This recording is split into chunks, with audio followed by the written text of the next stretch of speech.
besar, tapi aneh kakinya pendek. Lebih aneh binatang bebek, lehernya panjang, kakinya pendek. Haleluya,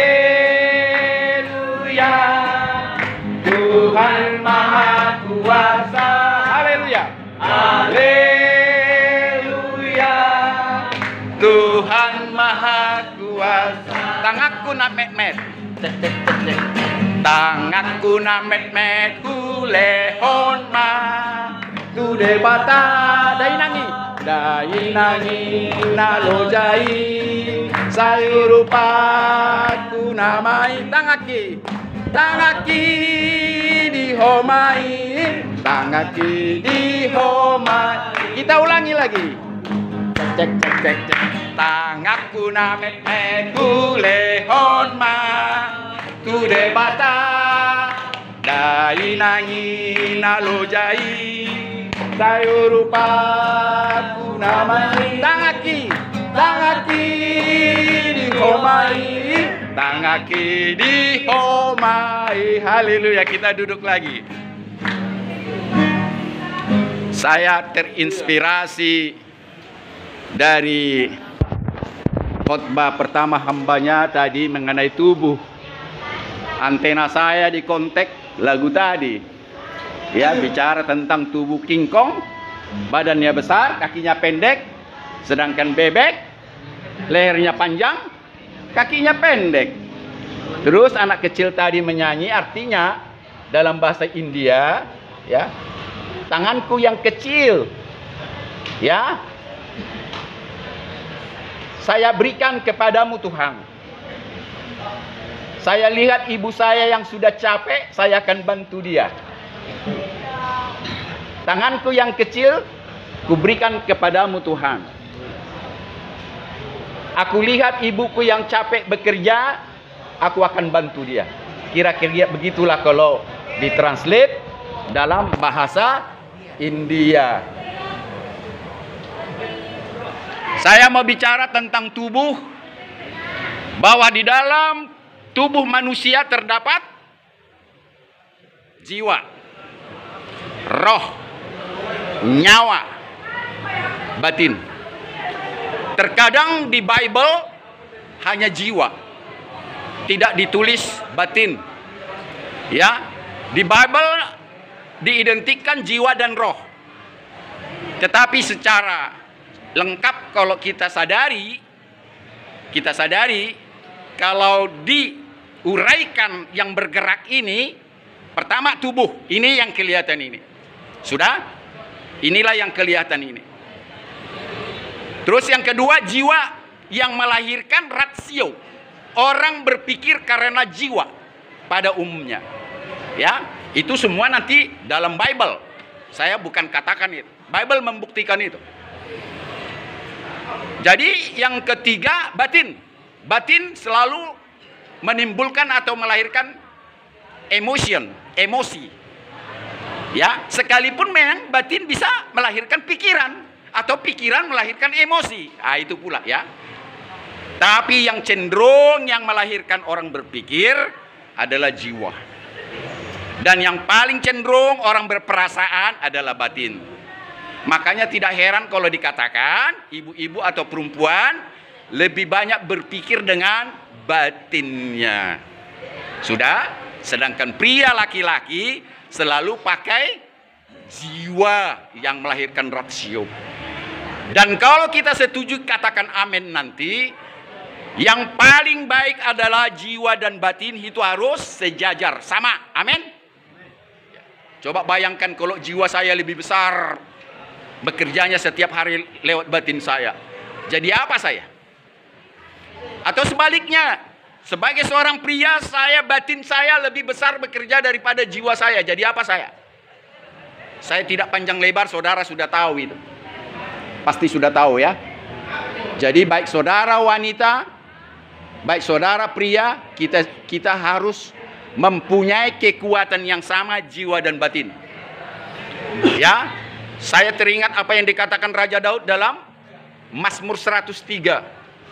Ini jelas-jelas dikatakan ada jiwa dan batin di situ. Ya, ini sering saya katakan ini. Ya, ini ada 22 ayat.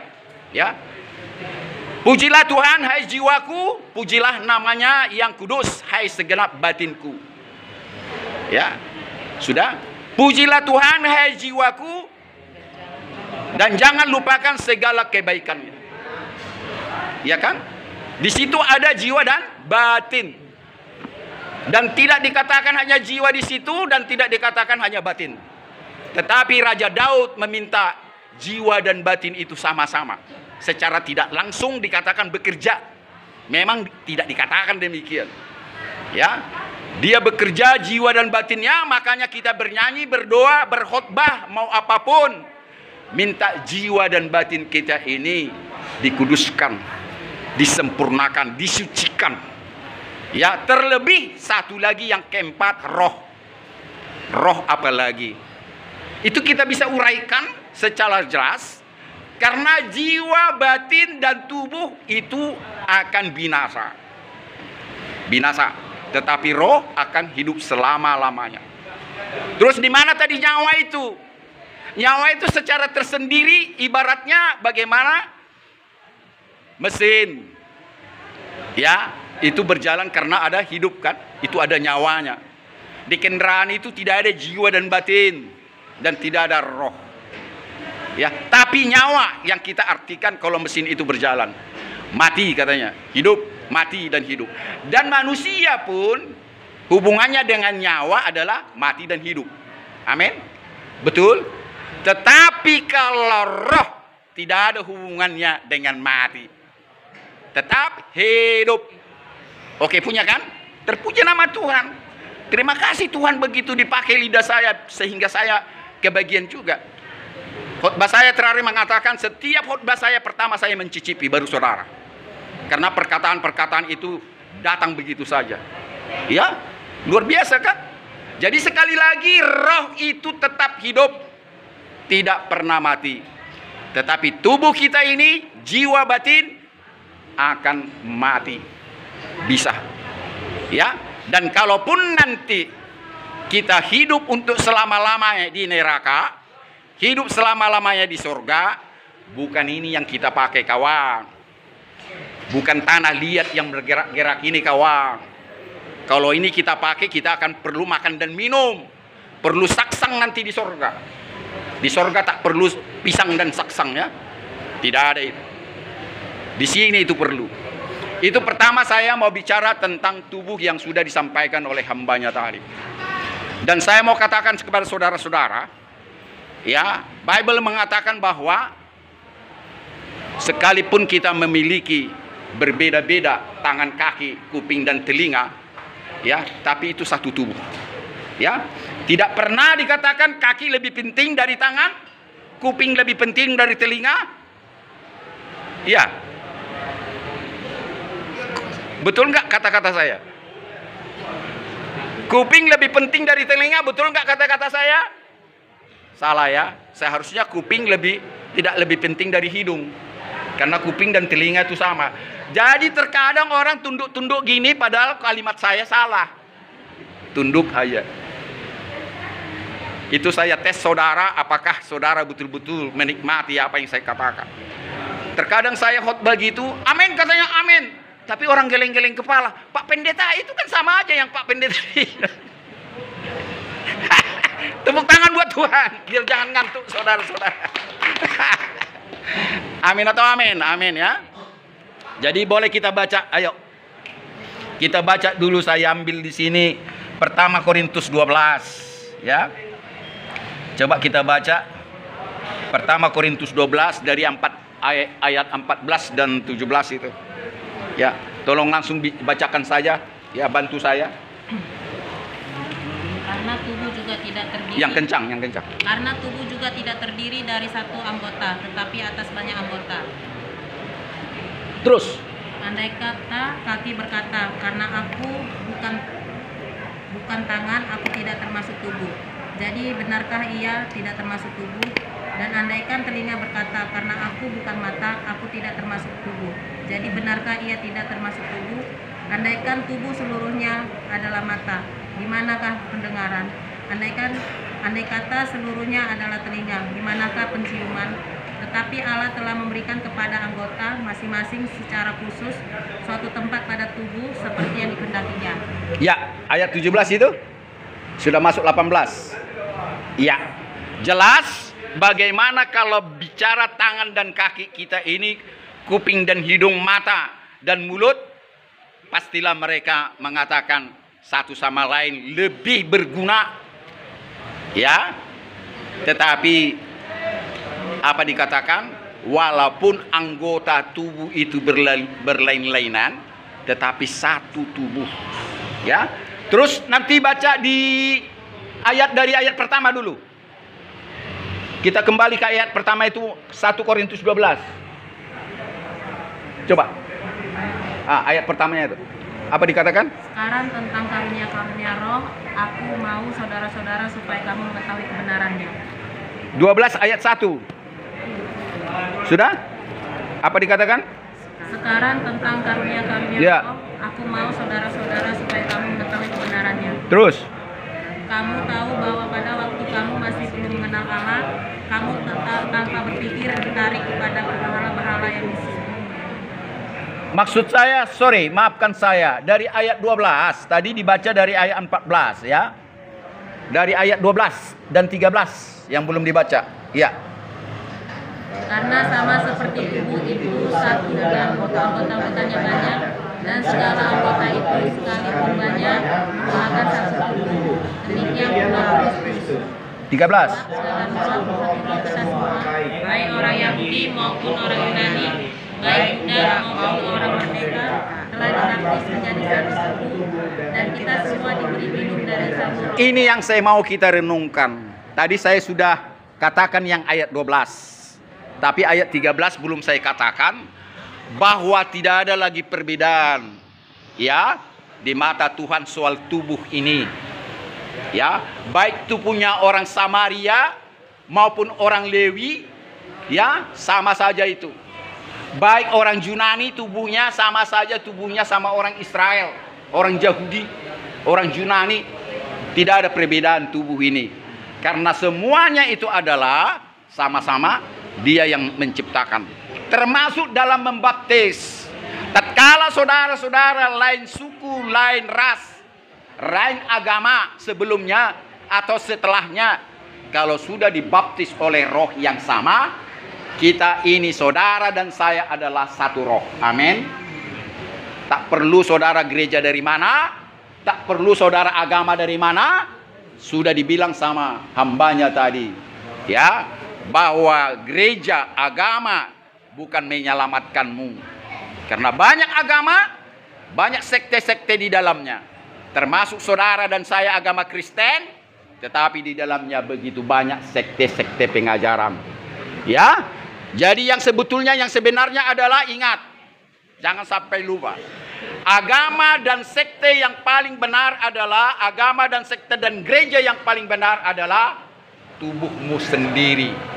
Saudara sendirilah yang menjadi agama yang paling benar, sekte yang paling benar, gereja yang paling benar. Karena apa? Baca Pertama Korintus 6.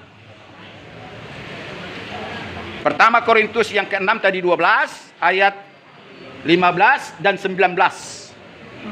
Ayo langsung saja. Tidak tahukah kamu bahwa tubuhmu adalah anggota Kristus? Akan kukembalikan anggota Kristus untuk menyerahkannya kepada percabulan. Sekali-sekali tidak. Salah membaca itu. Ulangi, salah membaca itu. Tidak tahukah kamu bahwa tubuhmu adalah anggota Kristus? Ya.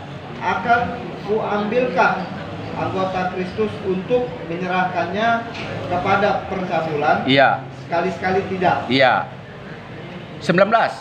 Atau tidak tahukah kamu bahwa tubuhmu adalah bait Roh Kudus yang diam di dalam kamu, Roh Kudus yang kamu peroleh dari Allah, dan bahwa kamu bukan milik kamu sendiri. Nah, cukup jelas.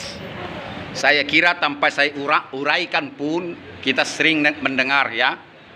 Jadi bahwa kita ini satu tubuh dengan dia, sekalipun kita tidak melihat dia, karena dia bermukim di sini.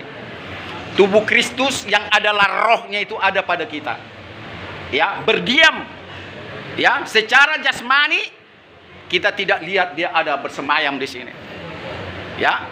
Jadi dia sendiri tidak mengambilnya tubuh kita ini untuk percabulan, untuk perbuatan-perbuatan kedagingan. Apa yang dikatakan Rasul Paulus dalam Galatia 5 ayat 18, 19, 20, ya, buah-buah kedagingan itu tidak diambil, tidak dicomotnya untuk perbuatan kelaliman, tapi dipeliharanya matamu, telingamu, hidungmu, kakimu, wajahmu yang cantik, jambangmu yang ganteng, kumusmu yang ganteng, tidak kau perjualbelikan, tidak kau obral dan sebagainya, ya. Jadi perhatikan itu, bahwa kita harus memuliakan tubuh kita. Baca pertama Korintus 6 ayat 20. Kita harus memuliakan dia itu lewat tubuh kita ini, karena di tubuh kita ini bersamaan dengan tubuh Kristus. Apalagi kalau kita dengar Bible mengatakan, engkau memang masih di dunia, tetapi engkau tidak lahir oleh dunia ini lagi, tetapi engkau sudah dilahirkan dari sorga, dari kuasa Tuhan. Percaya atau tidak? Kalau saya percaya, ya, makanya itu ada lahir baru, ya. Waktu Nikodemus yang menanyakan, bagaimanakah saya harus kembali ke rahim ibu saya sehingga saya dilahirkan kembali? Oh, bukan demikian katanya.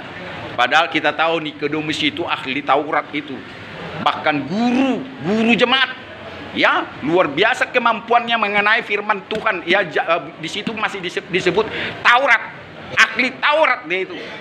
Tetapi dia tidak mengerti, dia memahami apa itu dilahirkan kembali. Semua orang yang sudah dilahirkan kembali, itu artinya orang itu sudah